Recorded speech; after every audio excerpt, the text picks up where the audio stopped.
નમસ્કાર દોસ્તો, આપણે આજે ભણવાના છીએ માનવ પ્રજનન તંત્ર. માનવ પ્રજનન તંત્ર એટલે કે આપણે પરીક્ષાની અંદર, મોટી પરીક્ષાની અંદર મોસ્ટ આઈએમપી પ્રશ્ન છે તો આપણે એને સરળતાથી તમને યાદ રહે એવી રીતે આપણે તમને સમજાવીએ. એના પહેલા તમારે આકૃતિ જે છે ઘરે 2 થી 3 વખત પ્રયત્ન કરવાનો, તો આકૃતિ તમને આવડી જશે અને પરીક્ષાની અંદર મોસ્ટ આઈએમપી પ્રશ્ન છે પૂછાઈ શકે છે.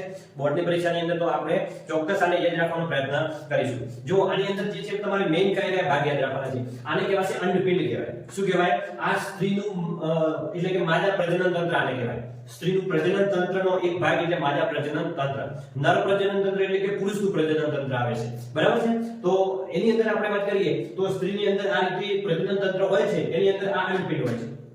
આને શું કહેવાય છે? અંડપિંડ. આ બે અંડપિંડ આવેલા છે એટલે કે એક જોડ કહેવાય છે. પછી આને કહેવાય છે અંડવાહિનીનો શરૂઆતનો ભાગ એટલે કે અંડવાહિની નિવાક કહેવાય. અંડવાહિનીના શરૂઆતના ભાગને શું કહેવાય છે? અંડવાહિની નિવાક. અને આને કહેવાય છે અંડવાહિની અને આ ગર્ભાશયનો ભાગ છે. બરાબર? આને કહેવાય છે ગર્ભાશયનો ભાગ. આ છે ગ્રીવા આવેલું હોય છે. ગર્ભાશયનો છેડાનો ભાગ એને શું કહેવાય? ગ્રીવા કહેવાય. બરાબર છે? સમજી લેવાનું પહેલા કે આ આકૃતિની અંદર આપણે શું કહેવા માંગીએ છીએ. આકૃતિ ઉપરથી આપણે લખાણ લખી શકીએ છીએ. ગ્રીવાની નીચેનો ભાગ કહેવાય છે યોનિ માર્ગ અને યોનિ માર્ગની નીચેનો જે છિદ્રવાળો ભાગ એટલે યોનિ દ્વાર કહેવાય છે. બરાબર? તો આકૃતિ તમે 2 થી 3 વખત પ્રેક્ટિસ કરજો, વારંવાર તો યાદ રહી જશે અને તમે દોરી પણ શકશો. હવે આપણે વાત કરીએ તો શરૂઆત કરીશું આપણે અંડપિંડથી. તો અંડપિંડ પછી અંડવાહિની નિવાક, અંડપિંડ અંડવાહિની નિવાક, પછી અંડવાહિની, પછી ગર્ભાશય. બરાબર છે? પછી આ ગ્રીવાનો ભાગ અને છેલ્લે યોનિ માર્ગ. એટલે કે આપણે આ રીતે જે છે આગળ જઈશું અને છેલ્લે અહીંયા આગળ યોનિ દ્વાર સુધી આપણે છેલ્લે સમજીશું. બરાબર છે? તો જોઈએ પહેલો અંડપિંડનો ભાગ. તો અંડપિંડ કેટલા હોય છે? એના પર એક જોડ અંડપિંડ આવેલી હોય છે. એક જોડ શું આવેલી હોય છે? અંડપિંડ આવેલી હોય છે. બીજું કે છોકરીની અંદર જ્યારે જન્મ થાય છે ત્યારે હજારો અંડપુટિકાઓનું નિર્માણ થાય. તો એ લખવાનું કે છોકરીનો જ્યારે જન્મ થાય છે ત્યારે 1000 અંડપુટિકાઓનું નિર્માણ થાય છે. દર માસે અંડપિંડમાંથી હવે હજારો અંડકોષોનું નિર્માણ થતું હોય તો દર માસે અંડપિંડમાંથી એક અંડકોષ ઉત્પન્ન થાય. કેટલા અંડકોષ ઉત્પન્ન થાય? એક અંડકોષ ઉત્પન્ન થાય છે.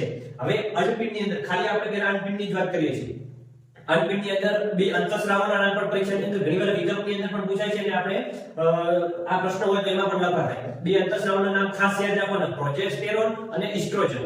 બરાબર છે? માદા પ્રજનન તંત્રની અંદર એક ગુણની અંદર આ પ્રશ્ન પૂછાતો હોય તો પણ આપણને આવડી શકે છે. એક ગુણનો પ્રશ્ન આમાંથી નીકળશે તો હું તમને સાથે સાથે કહેતો રહીશ.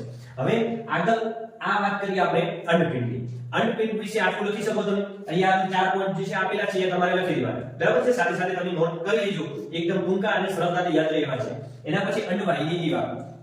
તો અંડવાહિનીના શરૂઆતના ગરણી જેવો ભાગ, આ ગરણી જેવો દેખાય છે, આમ ગરણી આવી ગરણી હોય છે ને, ગરણી જેવા ભાગને શું કહેવાય છે? અંડવાહિની નિવાક. તો અંડવાહિની નિવાકની વ્યાખ્યા લખી હોય તો અંડવાહિનીના શરૂઆતના ગરણી જેવા ભાગને અંડવાહિની નિવાક કહે છે. તો અંડવાહિની નિવાક વિશે ખાલી આટલું જ લખવાનું. એના પછી અંડવાહિની આવશે. એના પછી કયો ભાગ આવશે? અંડવાહિની. તો અંડવાહિની અંદર નિવાક દ્વારા એ અંડવાહિની નિવાક જે આવેલો છે એના દ્વારા અંડકોષ અંડવાહિનીમાં દાખલ થાય છે. જો આમાંથી અંડકોષ જે આવે છે એ અંડવાહિની નિવાક દ્વારા અંડવાહિનીમાં દાખલ થાય. બરાબર છે? અહીંયાથી અહીંયા જશે અંડકોષ અને અહીંયાથી અંડવાહિનીમાં અંડકોષ જે છે જાય છે.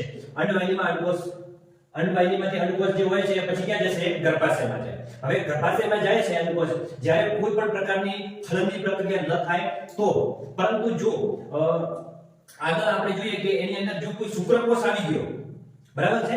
યોનિ દ્વારા કોઈ જ્યારે પ્રક્રિયા થતી હોય ત્યારે જો શુક્રકોષ અહીંયા આગળ આવશે તો એનું ફલનની પ્રક્રિયા અંડવાહિનીમાં થાય. મોસ્ટ આઈએમપી પ્રશ્ન પરીક્ષાની અંદર 1 માર્ક્સમાં પૂછાય છે કે અંડવાહિની જે માદા પ્રજનન તંત્રની જે શુક્રકોષ હોય છે એની ફલનની પ્રક્રિયા ક્યાં આગળ થાય? તો યાદ રાખવાનું, અંડવાહિનીમાં.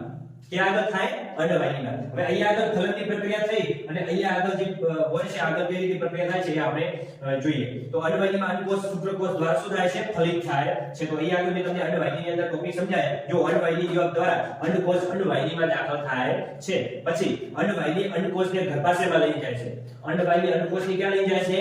ગર્ભાશયમાં લઈ જાય છે. અંડવાહિનીમાં અંડકોષ શુક્રકોષ દ્વારા ફલિત થાય છે. અંડવાહિનીમાં અંડકોષ શુક્રકોષ જે આવે છે અહીંયાથી અંદર પ્રવેશ છે તો અહીંયા આગળ એની ફલનની પ્રક્રિયા થતી હોય છે. એના પછી આવશે ગર્ભાશયનો ભાગ. આને કહેવાય છે ગર્ભાશય.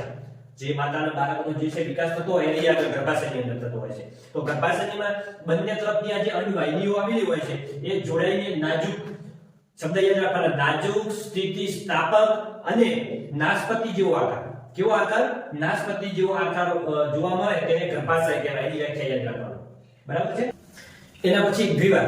તો ગ્રીવા એટલે કે અહીંયા આગળ આપણે જોઈએ તો ગર્ભાશયમાં નીચેના સાંકડા ભાગને, ગર્ભાશયનો નીચેના સાંકડા ભાગને શું કહેવાય છે?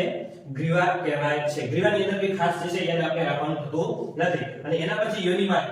તો યોનિ માર્ગ જે કેવો આકાર દેખાય છે? તમને નળાકાર આકાર દેખાય છે. યોનિ માર્ગનો આકાર કેવો છે? નળાકાર. બરાબર છે?